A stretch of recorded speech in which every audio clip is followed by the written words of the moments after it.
Bonjour mesdames et messieurs, nous avons en face de nous le Majohn P136 version Titane. Initialement, je n'avais ni prévu de faire l'acquisition de ce stylo, ni prévu d'en faire la revue sur cette chaîne. En effet, dans cette version brossée, le stylo est vendu aux alentours de 100 €. Dans sa version martelée, il est carrément aux alentours de, on va dire, 180 €. Un Majohn à 100 € et connaissant la qualité habituelle des stylos Majohn, j'ai comme un blocage qu'il va être difficile de déverrouiller. Il s'est trouvé que je suis tombé par hasard sur un marchand qui a vendu quelques exemplaires à moitié prix. Ça m'a permis de l'acquérir pour 45 €. À ce prix-là, je veux bien lui donner sa chance, d'autant plus que je le trouve plutôt joli. Regardons ce stylo de plus près. Bien entendu, il est très similaire au Majohn P136 en acrylique. À noter, c'est un alliage de titane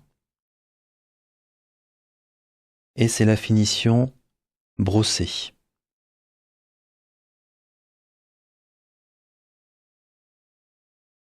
La forme nous rappelle bien entendu quelque chose, un certain Mont Blanc 146. Nous le verrons cependant un petit peu plus tard lors des dimensions du stylo, il y a quand même quelques différences. C'est un piston filler, donc on peut actionner le piston. Alors je trouve qu'il accroche un petit peu au début, comme un tout petit clac. Nous démonterons le piston un petit peu plus tard. Une bague ici, où il est noté Majohn P136. Donc c'est doré. À la fois la bague ici et les 3 bagues à cet endroit-là. Le clip est doré. Il est fonctionnel. Et le dernier anneau qui supporte le clip. On va l'ouvrir. Approximativement 1 tour et demi. Je tiens à vous faire noter quelque chose dont je ne suis pas fan, c'est que quand on referme le stylo, si on va juste embuter au niveau du capuchon, eh bien, je vais vous montrer ce qui se passe. Voilà, on arrive à faire bouger le capuchon, c'est-à-dire que le capuchon n'est pas tenu. Quand on est juste embuté, ici, ça balance. C'est-à-dire que pour le fermer, il faut vraiment un peu forcer pour que ça ne balance plus. Si jamais vous le fermez en allant juste embuter, vous aurez ce petit effet de balancier.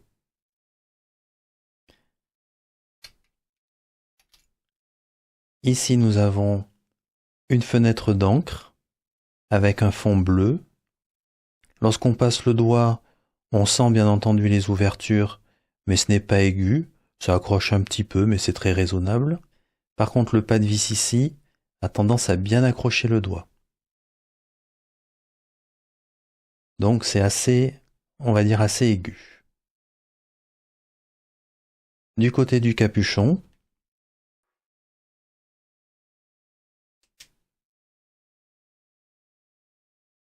c'est parfaitement fait. On voit un liner pour pouvoir bloquer la plume.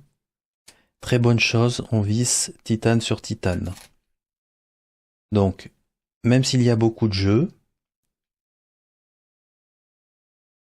tout le long du vissage, il y a pas mal de jeu.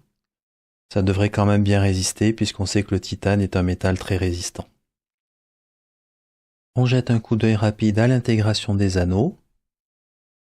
Alors celui-ci n'est pas super bien intégré. On sent quand même exactement.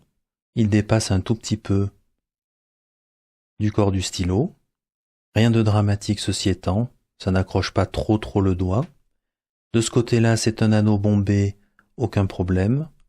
L'anneau central ici aussi est un anneau bombé, aucun problème. Et les anneaux sur le côté sont par contre, alors celui-ci est un petit peu en retrait, au contraire du capuchon, et on sent le titane qui dépasse un petit peu. On n'est donc pas sur une intégration parfaite, mais on va dire que grosso modo, ça reste correct. Je tiens à vérifier si du côté de la plume, tout est correct. Nous avons affaire à une plume tout ce qu'il y a de standard chez Majohn.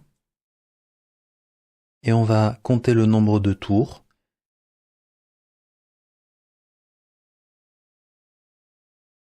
Alors c'est un petit peu dur parce qu'il y a des joints. 2, 3, 4, 5, 6. Donc tout va bien, on est à plus de 6 tours. On notera ici 2 joints, ce qui est une très bonne chose pour améliorer l'étanchéité.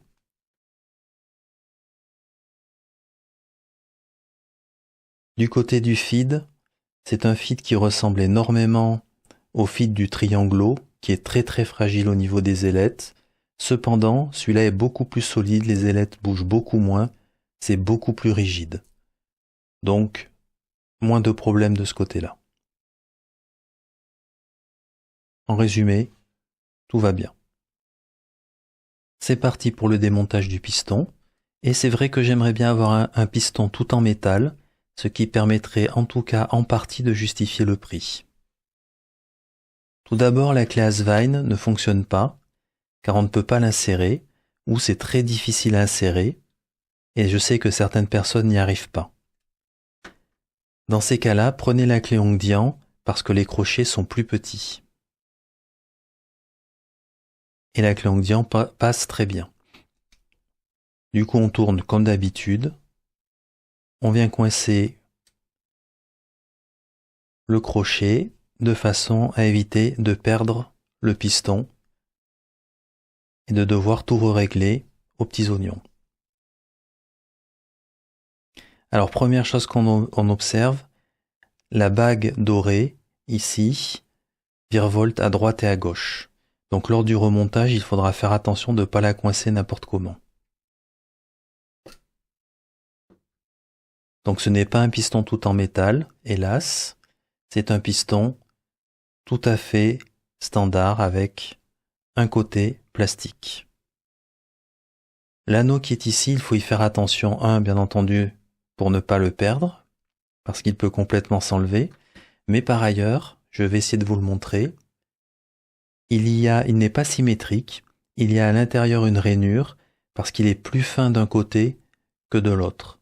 En résumé, lors du remontage, si vous vous trompez de côté, il ne chaussera pas très bien à cet endroit-là et ne masquera pas une partie de l'anneau qui est ici en laiton. Donc il faut juste faire attention au sens pour le remontage. Pour le remontage, bien entendu, rien de spécial.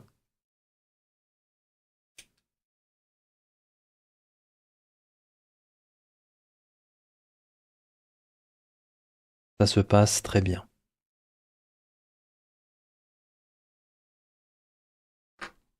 On retire la clé. Et tout va bien. Nous passons à la pesée.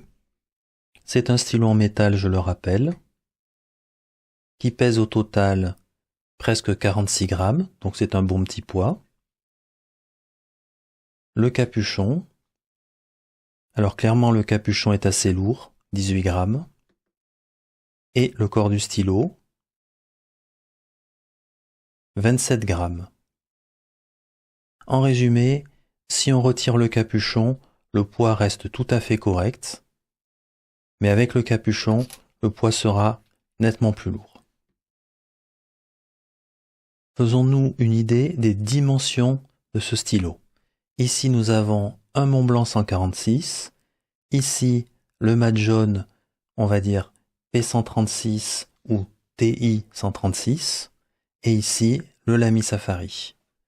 Alors la première chose que l'on observe, c'est que le stylo le plus long est clairement le stylo Majohn, et il est plus grand que le stylo Montblanc. Donc d'un point de vue des dimensions, ils ne sont pas strictement équivalents.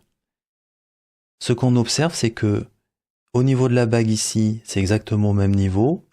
La bague ici est très légèrement plus haute, mais c'est surtout donc le capuchon qui rallonge le stylo par rapport au Montblanc. Côté Lamy Safari, il est encore un tout petit peu plus en retrait que le Mont Blanc.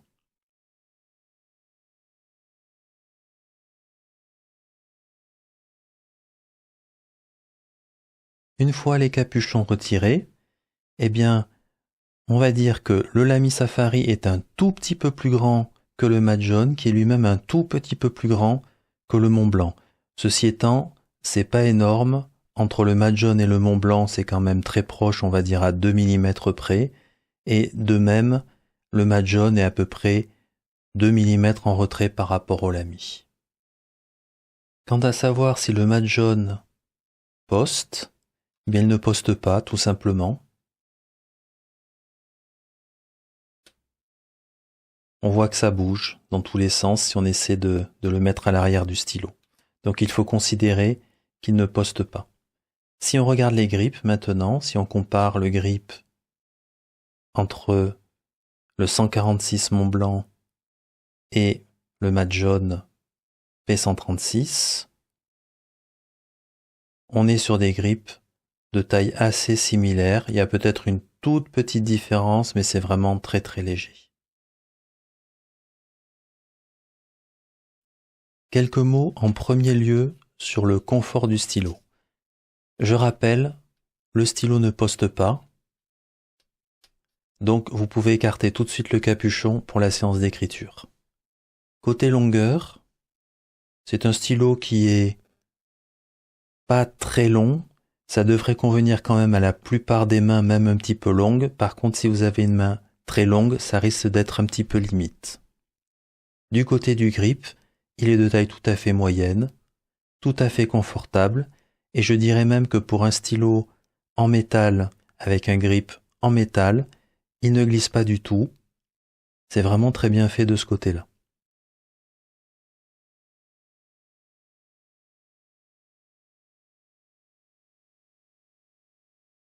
Passons à la session d'écriture. Comme je le mentionnais juste avant, le stylo est très confortable, pas de problème de ce côté-là. Côté plume, c'est une plume Mad John Extra Fine. Cette plume a tendance à être un petit peu sèche, mais ça ne l'empêche pas de bien fonctionner, c'est très correct. Elle est feedbacky, mais de manière tout à fait normale pour une plume de la dimension EF. Et je conclurai en disant tout simplement que c'est très agréable d'écrire avec ce stylo et avec cette plume.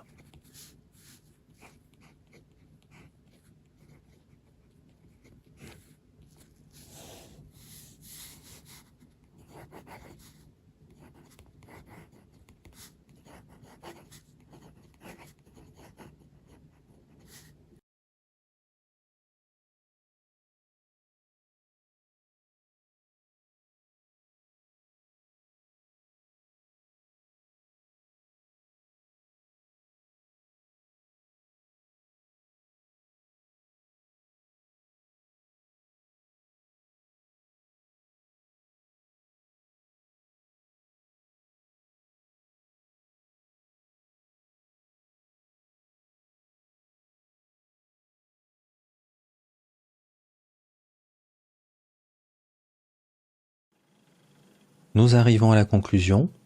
En premier lieu, il y a des choses que j'ai bien aimées dans ce stylo. Cet alliage de titane est plaisant au toucher et aussi plaisant d'un point de vue de la couleur et de la finition.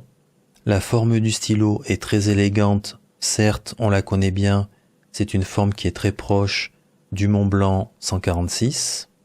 Il y a un bon équilibre entre les parties en titane et les parties plaquées or, et j'aime bien qu'ils aient coloré la fenêtre d'encre en bleu. Le manufacturing est tout à fait correct, pas au-dessus de tout reproche par rapport au prix cependant. Côté écriture, j'ai trouvé le stylo vraiment très confortable, la plume fonctionne très bien, et le poids est bien contrôlé si on laisse le capuchon de côté. Chose positive, nous avons aussi une fenêtre d'encre tout à fait fonctionnelle, et que je trouve très bien intégrée au stylo. Passons à ce que j'ai moins aimé. En premier, le stylo ne peut pas être posté, ce qui est un petit peu dommage parce que la longueur risque d'être un petit peu limite pour les mains longues. Ensuite, l'anneau qui est à proximité du bouton du piston, à la fois c'est probablement celui qui est le moins bien intégré dans le stylo, Et il y a une bonne raison à ceci et que l'on comprend très vite quand on démonte le piston. Cet anneau part un peu dans tous les sens quand on démonte et qu'on remonte le piston. Rien de rédhibitoire, mais ça aurait pu être mieux géré. Un regret aussi vis-à-vis du piston, j'aurais apprécié qu'il soit complètement en métal au lieu du plastique habituel. La fixation du piston est en laiton et les parties mobiles sont complètement en plastique. Ça aurait pu être une idée intéressante de faire un mécanisme en titane. Je terminerai par le capuchon. Globalement, si on le ferme en allant que jusqu'en butée, il y a un petit effet balancier. Le capuchon a tendance un petit peu à bouger, et si on veut éviter ceci, il faut juste quand on arrive en butée, mettre un petit effort, un tout petit peu de force, pour que le capuchon ne bouge réellement plus. Alors au final, qu'est-ce que j'ai pensé globalement de ce stylo? Si on oublie un petit peu le prix, il n'y a pas vraiment de problème rédhibitoire, des petites choses par-ci par-là, mais rien de rédhibitoire. Le stylo est vraiment joli, il fonctionne très bien, il est très confortable à l'écriture. En résumé, un stylo que j'apprécie, tout se passe bien avec, même si c'est pas l'effet waouh. Mais vaut-il 100 €? Personnellement, je réponds sans hésiter non. Pour ça, il aurait fallu m'en donner un petit peu plus. Par exemple, un piston tout en laiton comme sur le P139, un capuchon pour lequel il n'y a pas besoin de faire un petit effort pour le fermer et qu'il ne bouge plus après qu'il soit arrivé en butée, et faire en sorte que l'anneau ne se balade pas partout quand on démonte et on remonte le piston, ce qui aurait d'ailleurs probablement amélioré son intégration quand le piston est fermé. Aux alentours de 50-60 €, je pense que ça serait un prix tout à fait justifié. Avec juste un petit problème, c'est qu'à ce prix-là, ma préférence irait plutôt vers les stylos Asvine avec le V200 et le P36. C'était la revue du Madjone P136 version titane. Je vous remercie pour votre attention et à bientôt.